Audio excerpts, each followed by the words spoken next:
Hey, what's up guys, TheCampingRusher here. Welcome back everybody to another Fortnite video. Make sure to touch that like button right now. I actually got a reason for you. I'm in a good mood today. I just finished my last ever university presentations. I'm not done my degree yet, but I've got about less than a month to go, one exam to go, a couple assignments, but presentation wise I'm done. It just finished. That's why I'm talking about it. So I'm in a mood. I'm in a good mood. But if you want to help that mood improve even more, touch that like button for me. Let's destroy it today. Also, support a creator. I know we posted a few videos last week with the new update, and there's just been a bit more consistent news, including today. Stick around for the entire thing. But you guys have been typing in the support a creator again, like I never left, like I never took a break. So thanks to you typing it in. There's lots of good skins coming. So if you can remember, code TheCampingRusher. All right, first. Risky Reel screen is once again online, so it seems to be another test of some sorts. We don't know what it means. We know Risky Reels is going to be affected somehow, right? Last video we discussed the different stages that Risky's going to go through, the reason for these stages, these changes for the TV screen being tested. We still have no idea, but we know Risky Reels has some importance to either the storyline or to the event. Next up here from Fire Monkey, and Fire Monkey actually supplies a lot of the news today, so thank you, Fire Monkey. Always good. It appears that there will be an age gate for certain players, with the game requiring players to tell Epic that the day, tell Epic the day, month, and year that they were born, or else they will have their account deleted. This is most likely due to the new law being passed regarding content for kids. So no specifics on this. But I agree. I'm sure it's related to that, the new FTC guidelines. And other than that, we don't have many details, but I'll let you know once we learn more. New warning message, kind of related, just not really actually, but you are receiving a warning as we've detected you reportedly teaming up with a cheater. Please remember to play fair in Fortnite. So so this is I guess a new message and one warning. If you've been doing this for some reason, it's a bannable offense, and of course this references hackers. I don't know what else it would be other than a hacker, but even if you're teaming up with a hacker, you can still be banned for that. And I think that was common knowledge, but this is a new message that was added with the last update anyways.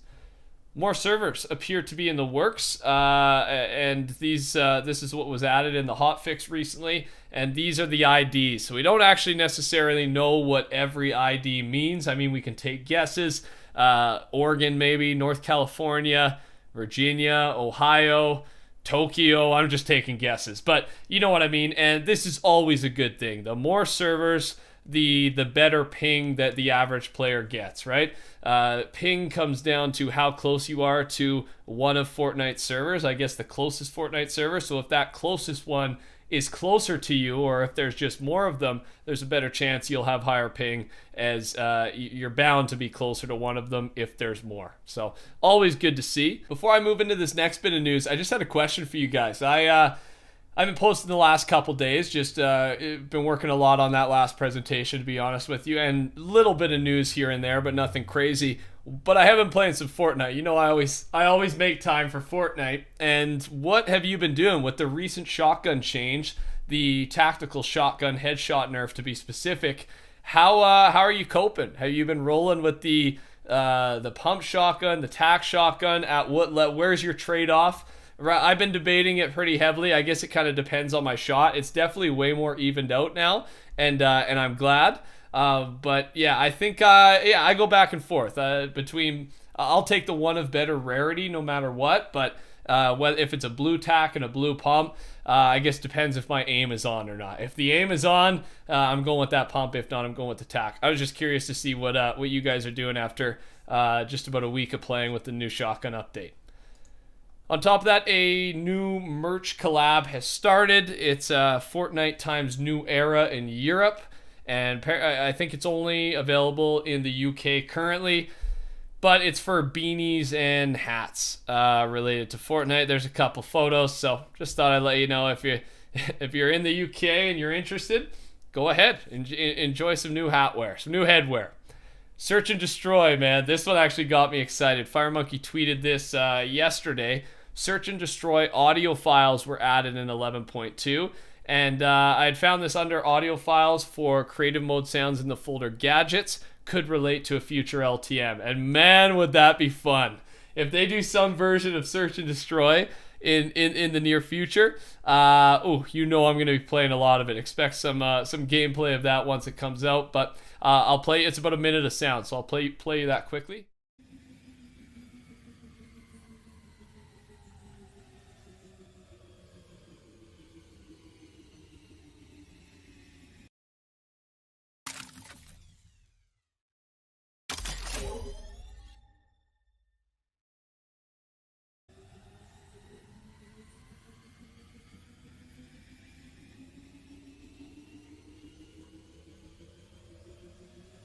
And next here from Fire Monkey, Fortnite appears to once again be working on a mode that would randomize your skin in matches for other players while you would still see the skin that you have. Recently they added a hotfix, and that's what it says there. Hidden settings equal anonymous character mode, so could be coming soon.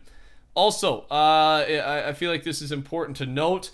There have been changes to the Fortnite support a creator ruling, or the rules for Fortnite's support a creator code. And I'm putting it in front of you here, but the main reason for this change is accounts that are giving away in-game items. So obviously giving away or selling it, whatever it is, you are risking your Fortnite account and your support a creator code if you're doing this. Fortnite doesn't like that, and they've updated their rules accordingly. Food Fight V2 times Bail Bros info. In 11.2, a mesh got added to the files for the LTM barrier. This is a code name for modes such as Food Fight. You guys know I love Food Fight. This news gets me excited. And the mesh that got added was simply called Barrier 1x1 Dump Chinatown, aka dumpling related mesh for Food Fight V2. And remember, Bail Bros has been in the files for so long, but we do know it's going to release with Food Fight V2 because files have said it's going to be Bail Bros versus somebody. I don't know who it's versing, whether Tomato or the Burger or something else, but Bail Bros will be coming with that brand new skin and the editable styles on top of it. This last one here before we talk about storyline related stuff is someone on Reddit, Brogan0, did an experiment here. He opened 24 chests in a row without mini shields. And basically, the video's there, but we're not going to watch it. It's linked down below if you want to. And he says this shouldn't be possible. And the reason I want to discuss this is I noticed this too. I mean, with the limited amount of items that are in the loot pool, it's crazy to me how little shield I will get sometimes. Now, of course, I know it's random, but I agree. 24 chests in a row without mini shields should never, ever happen, man.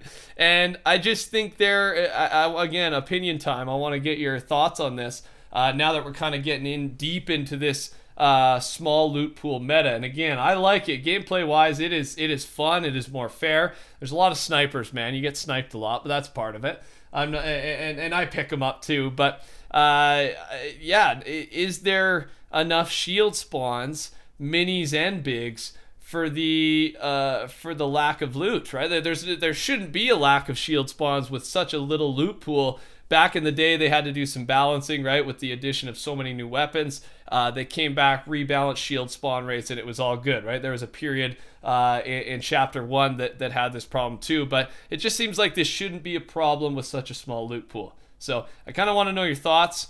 I think there needs to be more shields. I'd rather everybody have 200 full health, so it's more of an even fight, than some having 150, some having 100, 200, especially if you haven't gotten a fight yet. It just came down to lack of luck. I don't know. I'd rather have it less RNG with regards to shields. Let me know your thoughts. And finally, that's kind of the end of the main news, but if you guys want to stick around, I'm going to talk for another 2 minutes here because someone has dug deep into the Fortnite storyline. Let's dive deep into it. So first off, we talked about Sirona being the secret skin, and she has some affiliation with Alter, but we don't know what yet. We talked about that in the last video. The picture on the right that proves the theory that Alter is modifying DNA to achieve the alter egos. The Kevin statue might have meaning, which I will state later. I always had a suspicion that the redacted landmark belonged to Alter, but now we have confirmation. The bottom left picture shows an army of sludges grouped up. This is the army Alter uses to fight, as shown in the dive loading screen. It is possible that they are actually inside of Redacted, but I don't know what this Redacted thing is, but there is no real evidence for that.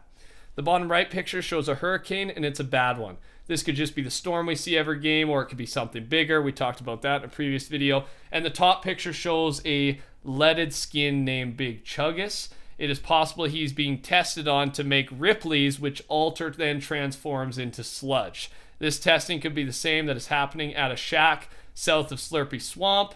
And yeah, photos are coming up hopefully as I'm talking here.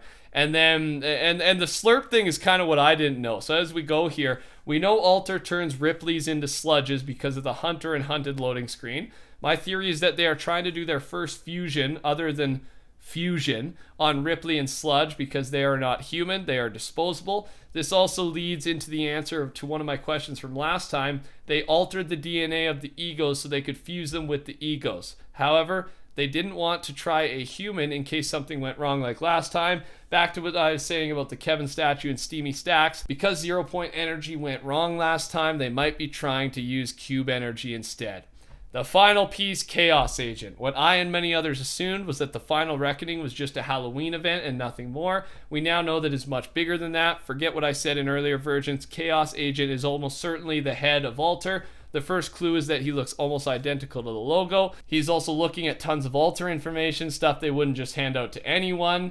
And note that this upcoming part is pure speculation. And he says the Cube Energy theory might have been a success and Alter might have already started fusing other alter egos. Notice how Serana is part of the same set as Cameo and Chick, and how an upcoming Stingray has resemblance to Turk and Riptide. Both also have the alter ego.